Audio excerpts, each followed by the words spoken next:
भारत ने पाकिस्तान और बांग्लादेश को एक साथ एक बहुत बड़ा धचका दिया है। आज की बात करें, मैंने जब ये पहला इनका रिएक्शन आना था ना, मैंने आपको पहले बता दिया था कि इन्होंने इनको एक दफ़ा बिल्कुल पनिश करना है किसी ना। अब देखें, बंगाली अपने पासपोर्ट लेके इंडियन एम्बेसी के सामने जमीन पे रख दी उन्होंने, यानी कि अपने मुल्क की इज्जत उन्होंने, जो उनकी एक इमेज बना था। मैंने ये पहले कहा था जब इनका ये शुरू हुआ था ना, 1-2 दिन आपके साथ प्रोग्राम हुआ था, मैंने बताया था आपको कि ये बाद में बड़ा पछताएंगे। इमेज जो बना था वो खराब हो गया, यानी कि पहले आपका झंडा ऊपर था, अब आपने अपने झंडे को जमीन पे, पासपोर्ट एक झंडा ही है ना हमारा, उसको आपने जमीन पे रख दिया। इंडिया के जो मुल्क है वो तो पहले संभाला नहीं जा रहा, उस पर इतनी ज्यादा आपके लिए प्रॉब्लम क्रिएट हो रही है। आपकी अपनी हुकूमत का कोई नामो निशान नहीं है, कोई वजूद नहीं है, कोई इकॉनमी पे नहीं है। जिनसे लेके खाते रहे उनको इतनी लंबी चौड़ी आंखें दिखाने की जरूरत क्या पड़ गई। बांग्लादेश के मार्केट से आटा भी खत्म हो गया है। बांग्लादेश के बाजारों से खाने का तेल भी शॉर्ट हो गया है। धीरे धीरे करके खाने पीने की चीजें खत्म हो रही हैं। बांग्लादेश में हर खाने पीने की चीज का दाम बढ़ गया है और मोहम्मद यूनुस की सरकार को यह समझ में नहीं आ रहा कि वो करें तो क्या करें। उनको भूखे मरने दो। हाँ, इकोनॉमी जो होती है ना, रुकते रुकते रुकते रुकती है और चलते चलते चलते चलती है। तो उसने चलते चलते तो चला दी शेख हसीना ने, वो गई तो 15-20 चीजें जो भारत से जा रही हैं वहां पे, आप उनको बिल्कुल वो कर लीजिए। और जो भी वहां पे जाना चाह रहा है ढाका वाका घूमने के लिए, इनकी टूरिज्म बंद करिए। उससे उनकी इकोनॉमी डगमगा रही है। कहते हैं बांग्लादेश कंग्लादेश बनने वाला है। इंडिया के साथ पंगा लेना कोई आसान बात है? इतनी बड़ी मार्केट नहीं नहीं, बिल्कुल नहीं। India is the 5th largest country economically, और एशिया को जो है ना वो अब डोमिनेट कर रही है इकोनॉमिकली और पॉलिटिकली। तो इंडिया से पंगा लेना जो है ना इसको बहुत महंगा पड़ेगा। तो भाई ब्रेकिंग न्यूज ये है कि भारत से जो खाने पीने की सामान बंद होने के बाद अब भूखमरी पड़ गई है भाई बांग्लादेश में। वहाँ का पब्लिक तो जो परेशान हो रही है। पाकिस्तान के लोग और वहाँ के मीडिया का क्या रिएक्शन है भाई, आज के वीडियो में हम ये देखेंगे। से आयात बंद होने से 48 घंटे के भीतर ही बांग्लादेश में दूध और जरूरी वस्तुओं की भारी कमी हो गई। स्थानीय बाजार में दाम आसमान छूने लगे। अब भारत चावल और गेहूं जैसे महत्वपूर्ण खाद्य पदार्थों के निर्यात पर रोक लगाने की योजना बना रहा। प्याज यहाँ 200 रुपए किलो है, आलू 150 रुपए किलो है। इंडिया के 20,000 एक्सपोर्टर ने जो है वो बांग्लादेश के अंदर शिपमेंट भेजने से इनकार कर दिया है। उन्होंने बांग्लादेश की शिपमेंट वक्ती तौर पे रोक दी है क्योंकि उनके पास पैसे नहीं है देने के लिए, वो पेमेंट क्लियर करने के काबिल नहीं है। बात यह है कि आपको लगता है कि हमने खुद ही अपने मजहब को बदनाम करने की तरफ जा रहे हैं? हमारे जो हुक्मरान है ना वो सिर्फ पैसा कमाने के लिए, डॉलर कमाने के लिए लगे हुए हैं। बस जो है उसमें आज ना सिर्फ ये हालात खराब है बल्कि आज छुट्टी की गई। अब और की है कि भाई एक के बाद एक के बाद एक के बाद एक के बाद एक के बाद, मतलब लाइन से झटके लगे जा रहे हैं। और कुछ झटके सेल्फ इन्फ्लिक्टेड है, कुछ झटके भारत मार रहा है, कुछ झटके दूसरी तरफ से भी आ रहे हैं। बांग्लादेश के माली हालात कुछ बहुत ज्यादा अच्छे नहीं है कि वो उन शिपमेंट की पेमेंट कर सके। लिहाजा इंडिया के एक्सपोर्टर ने ये फैसला किया है कि वक्ती तौर पर तमाम शिपमेंट्स को रोक दिया गया है। फासिस्ट यूनुस सरकार ने बांग्लादेश को पूरी तरह से बर्बाद कर दिया और गरीबों की हालत यह हो गई है कि वे आज की तारीख में कूड़ेदान से भोजन बीन के खा रहे हैं। हसीना गलत नहीं है दोस्तों। वहां महंगाई की हालत क्या है इसे आप स्क्रीन पर देखिए। बांग्लादेश बैंक के मुताबिक महंगाई दर इस वक्त वहां पर 12% से ऊपर है। आपकी क्या ओपिनियन है, क्या समझते हैं अब इस टाइम जो बांग्लादेश की सूरत हाल है, आपको लगता है कि ये बेहतरी की तरफ जाएंगे? जब तक भारत की हाथ इन बांग्लादेशियों के ऊपर था सब कुछ सही चल रहा था, देश ग्रोथ कर रहा था, टेक्सटाइल इंडस्ट्री इतनी ग्रो कर रही थी, वर्ल्ड में फेमस था, इकोनॉमी अच्छी थी, बेरोजगारी नहीं थी।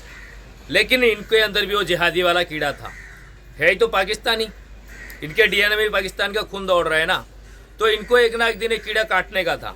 जैसे कीड़ा ने काटा ये लोग हंगामा चालू कर दिए और आज इनकी औकात इनको मालूम पड़ा जब दर दर ठोकरें खा रहे हैं और चावल खरीदने के लिए इनके पास पैसा नहीं है।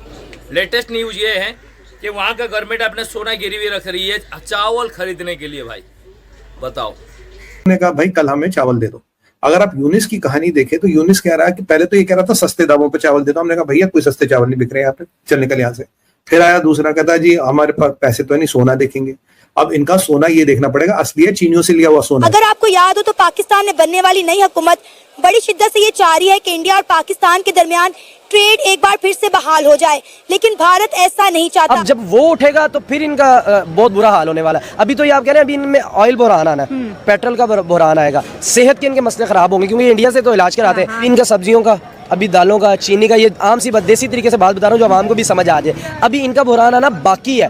Because these are the 3 big countries जिनकी एक्सपोर्ट्स हैं, they China and India are very big in all this population में तो, and so therefore the Americans are very worried. बिल्कुल ठीक सुन रहे हैं, भारत पाकिस्तान और बांग्लादेश को इग्नोर करके अब अफगानिस्तान के साथ अपनी ट्रेड बहाल कर रहा है। 6000 प्रोडक्ट भारत से जाते हैं बांग्लादेश, 13 बिलियन का ट्रेड है। पीछे हमें ट्रेड की धमकी दे रहे थे, हमने कहा 800 बिलियन का एक्सपोर्ट है हमारा, 13 बिलियन हमारे हाथ का मैल भी नहीं है पूरी। तो बांग्लादेश के दो चीज, एक तरफ से डिस्टेबलाइजेशन पूरा, और वो जो एरिया है उससे बांग्लादेश को कुछ मिल नहीं सकता, और जिससे मिल सकता है उससे तुमने पंगा ले लिया, ठीक है। अब तुम यही काम देखो, ये यही काम कर सकते हैं, इंडिया का तिरंगा लिया, ठीक है, उसके ऊपर गाड़ियां चला रहे हैं, इनका यही कर सकते हैं, इसके अलावा they can not do anything, they are weak people. पहली बात तो मोहम्मद यूनुस जो है वो वहाँ के प्रधानमंत्री नहीं है भाई, वो कार्यवाहक प्रधानमंत्री है, देश को संभालने के लिए, रिफॉर्म करने के लिए आए हैं। लेकिन उनका कहना है भाई वो रिफॉर्म करने में भी 4 साल लगा देंगे, बताओ।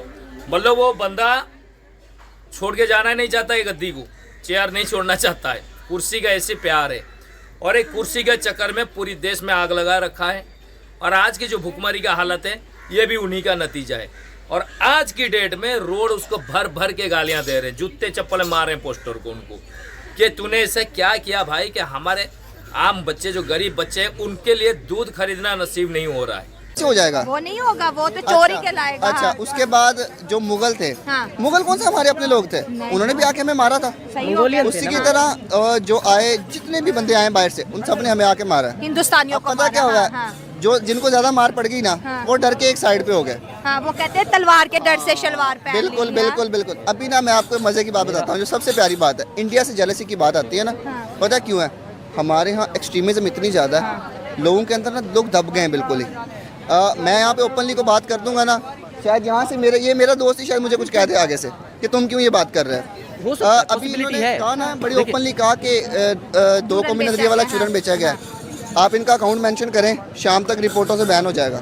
यकीन आई कैन गारंटी। मतलब सच सुनना नहीं। मैं यही बातें अपने फेसबुक अकाउंट, हम पॉलिटिकल साइंटिस्ट हैं, एमफिल किया हुआ है हमने, तो हम ये जब बातें करते हैं ना, तो हम न्यूट्रल बातें नहीं पसंद, सार्केज़म का वो लबादा उड़ते हैं, हम बात अंदर से कुछ और करते हैं, बाहर से कुछ और। अभी इस वीडियो में हमारे साथ यहाँ तक बने रहने के लिए तहे दिल से बहुत बहुत शुक्रिया भाई। और आगे चलते हैं वीडियो टॉपिक पे। जो आज का ये सिचुएशन है ना, बांग्लादेश की गवर्नमेंट ये सोच रही थी, वहाँ का लोग सोच रहा था कि भारत झुक जाएगा, लेकिन हो गया इसका उल्टा भाई। भारत ने ऐसे ऐसे एक्शंस लिए जिसके वजह से आज सारे के सारे पूरा देश जो बोल रहे हैं ना, ये जुमला बन के रह गया है। वहाँ का सरकार अभी एक भारत सरकार से मुआयदा करने आई थी कि हमारे पास पैसे नहीं है, तो एक काम कीजिए, हम सोना अपना गिरवी रख रहे हैं आपके पास, बदले में हमें राइस की एक्सपोर्ट कीजिए। लेकिन भारत सरकार उस पर भी ना बोल दिया कि अब जब तक तुम भूखे नंगे नहीं मरोगे, जो कुछ लोग ना मरे, जब तक हम तुम्हें छोड़ेंगे नहीं। आने वाले दिनों में ये हालत होने वाली है, देखिएगा आप। पब्लिक के अंदर एक नया हड़ताल शुरू हो जाएगी, जो भूख बढ़ेगा, बेरोजगारी बढ़ेगी, चोरी नकारी बढ़ेगी। वही लोग जो लोग आज रोड पे दंगे हंगामे कर रहे हैं ना हिंदुओं के विरोध में, वही लोग रोड पे आ जाएंगे फिर मोहम्मद यूनुस साहब के विरोध में, क्योंकि वही बंदा है जो देश को आज इस हालत में पहुंचा दिया। अच्छा खासा चल रहा था, सारे कुछ ठीक ठाक चल रहा था, जो देश को पूरी बर्बाद कर दिए भाई सिर्फ 2 महीने के अंदर। इनको अंदाजा नहीं था कि भारत के एक एक्शन के बाद उनके साथ ऐसे ऐसे कांड होने वाली है, ये लोग सपने में भी नहीं सोचे थे। वो गेम हो गया इनके साथ। देखते हैं आने वाले दिनों में कैसे कैसे क्या क्या डेवलपमेंट होते हैं। आज के वीडियो में दोस्तों बस इतना ही था। आपसे फिर मुलाकात होगी नेक्स्ट वीडियो में किसी एक नए मुद्दे के साथ। जब तक अपना ध्यान रखिए। जय हिंद।